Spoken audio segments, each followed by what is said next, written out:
ভয়ঙ্কর রাত। তখন গরমকাল চলছে। মামাতো ভাই খুলনাতে থাকে। ভাবি প্রায় সময়ই ফোনে একেবারে কানটা ঝালাফালা করে দেয় খুলনায় আসার জন্য। পড়াশোনা চলাকালীন অনার্স একসাথেই আমরা ঢাকা বিশ্ববিদ্যালয় থেকে পাশ করি। মামাতো ভাই অন্য ডিপার্টমেন্টে থাকলেও আমার এই বান্ধবীটার সাথে চুটিয়ে প্রেম করছে 4 বছর। পরে ফলশ্রুতিতে বিয়ে। এখন চাকরির সুবাদে দুজনেই খুলনাতে। অবশ্য আমি এখনো বিয়ে করিনি, তবে অতি শীঘ্রই হয়তো ফান্দে পড়তে হতে পারে। মামাতো ভাই আর বান্ধবী ভাবির প্যানপ্যানানির জন্য অফিস থেকে কিছুদিনের ছুটি নিলাম। ফোনে ওদেরকে বললাম আমি আগামীকালই খুলনা আসছি। যাক, প্ল্যান মতো সব ঠিকঠাক করে গুছিয়ে নিলাম। ভাবলাম রাতেই রওনা হব, কারণ একে তো গরমকাল, তার উপর দিনের বেলাতে প্রখর রোদ। ড্রাইভারকে ঠিকঠাকভাবে বলে দিলাম আমি আজ রাতেই খুলনা রওনা হচ্ছি। সন্ধ্যায় খাবার খাওয়ার পর মা আমাকে যথারীতি সাবধানতার উপদেশ বাণী দিতে লাগলো, সাথে একটা মাদুলিও দিল। আমি তো ওটা দেখে অবাক হয়ে গেছি। মা, তুমি না সেই আগের মানুষই রয়ে গেলে। এসব তাবিজ কবজকে কি কেউ এখন বিশ্বাস করে? মায়ের সোজা জবাব, কেউ না বিশ্বাস করুক, আমি করি। তুই এটা সাথে করে খুলনা নিয়ে যাবি। কি আর করা, যথারীতি মায়ের হুকুম মেনে আমি আর আমার ড্রাইভার কাদের গাড়িতে গিয়ে উঠলাম। ঘড়িতে রাত 9টা মতো বাজে। ঢাকা শহরের কোলাহল থেকে বেশ খানিকটা দূরে চলে এসেছি। এমনিতেই ভরা পূর্ণিমা রাত, তার উপর এই লং ড্রাইভ বেশ রোমান্টিক করে দিচ্ছে বটে। ড্রাইভারের পাশের সিটে আমি বসে। পুরো গাড়িতে আমি আর ড্রাইভার কাদের ছাড়া কেউ নাই। মাঝে মাঝে কাদেরের সাথে কথা হচ্ছে, আর 100 থেকে 120 বেগে ছুটে চলেছে গাড়ি। কাদের কিছুক্ষণ পর একটি গানের সিডি বের করে বাজাতে লাগলো। এমনই সময় ফোনটা বেজে উঠল। ছোট আপু ফোন করেছে। হ্যালো জুথি, বল। ভাইয়া, তোরা কত দূর এখন? একা যেতে কোনো সমস্যা হচ্ছে না তো? আমার জবাব, আরে না, টেনশন নিস না, পৌঁছে ফোন দেব। আর বাবাকে একটু বুঝিয়ে বলিস। রাখি। ফোনটা রেখে দিলাম। ফোনটা রাখতে রাখতেই জীবন নিয়ে কেমন যেন বিচিত্র অনুভূতি হতে লাগলো।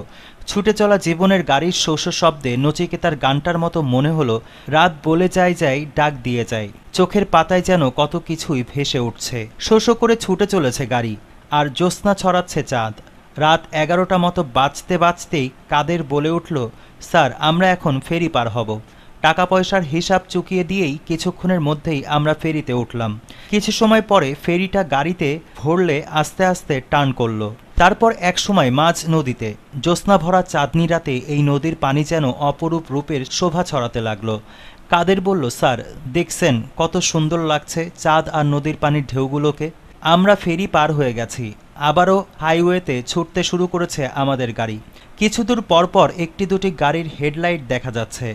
আমার চোখটা কেমন অবশ অবশ লাগছে। গাড়ির সিটেই হেলান দিলাম চোখ বুজে। কিছু দূর যেয়েই হঠাৎ করেই কাদের গাড়ির ব্রেকটা এমনভাবে ধরল যেন পুরো গাড়িটাই উল্টে পড়ে যাবার মতো অবস্থা। এই কি হয়েছে কাদের? এত জোরে কি গাড়ির ব্রেক করে কেউ? কাদেরের জবাব, স্যার আমার দোষ না, ওনার জন্যই সব কিছু। এবার আমি আস্তে আস্তে গাড়ির সামনে তাকিয়ে দেখি একটি 20 থেকে 22 বছরের মেয়ে একটা বাচ্চা কোলে করে দাঁড়িয়ে আছে। ঘড়িতে রাত 1টা। মেয়েটি সাদা শাড়ি পরে আছে। তার আঁচলের এক অংশ মাটির সাথে গড়াগড়ি খাচ্ছে। চুলগুলো এলোমেলো আর কান্না ভেজা চোখ।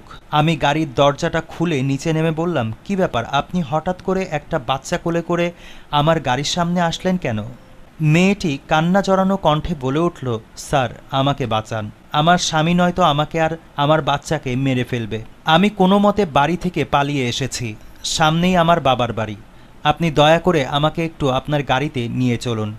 আমি বললাম, দেখুন আপনি পথ থেকে সরে দাঁড়ান, আমি আপনাকে গাড়িতে নিতে পারবো না। এই কথা বলার সাথে সাথে মেয়েটি তার এক হাতে বাচ্চাটিকে বুকে নিয়ে আর এক হাতে আমার পা জড়িয়ে ধরল। কাদের ওপাশ থেকে বলল, স্যার আমাদের গাড়ির পেছনের সিট তো খালি পড়ে আছে, আমরা না হয় এই বিপদ থেকে একটু ওকে সাহায্য করি। আর সামনেই তো ওর বাবার বাড়ি, আমরা ওখানেই ওকে নামিয়ে দেব। কাদেরের এই কথা শুনে মেয়েটিকে গাড়িতে উঠতে বললাম। মেয়েটি বাচ্চাটিকে কোলে নিয়ে পেছনের সিটে উঠে বসল। আমাদের গাড়ি কিছুক্ষণ চলতেই থাকলো। এর মাঝে একবারও পিছনে ফিরে তাকানো হয়নি।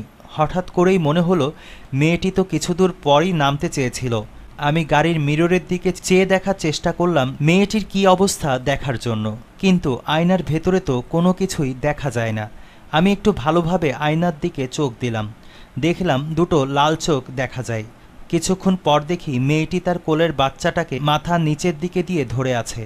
আমি ঘামতে শুরু করেছি। এবার দেখি মেয়েটি বাচ্চাটির পা দুটি হাত দিয়ে ধরে টেনে ছিঁড়তে লাগলো। মেয়েটির লাল চোখ আর অদভূত চাউনি কি যে ভয়ঙ্কর বলে বোঝানো যাবে না। কাদের তার আপন মনে ড্রাইভ করে চলে যাচ্ছে। ও কি ভয়ঙ্কর! বাচ্চাটির মাথার দিকটার মুখের মাংসগুলো খেতে শুরু করেছে মেয়েটি। মুখে রক্তের লালা ঝরছে। আমি যে আয়নাতে এটি দেখছি মেয়েটি এখনও সেটি খেয়াল করেনি। ভাবতে থাকলাম কাদের যদি এখন এই দৃশ্য দেখে তাহলে একটা অঘটন ঘটে যাবে। আমি কি করব ভেবে পাচ্ছি না। এবার আমি আয়নার দিকে তাকাই। হঠাৎ করেই আয়নাটির ভেতরে তার লাল চোখে চোখ পড়ে যায়। বিভৎস রক্তের লালা জড়ানো চেহারা নিয়ে সে আমার দিকে তাকায়। পুরুষ কণ্ঠে ওঠে, পেছনে তাকাবি না। কিছুক্ষণ পর মেয়েটি বাতাসে মিলে যায়।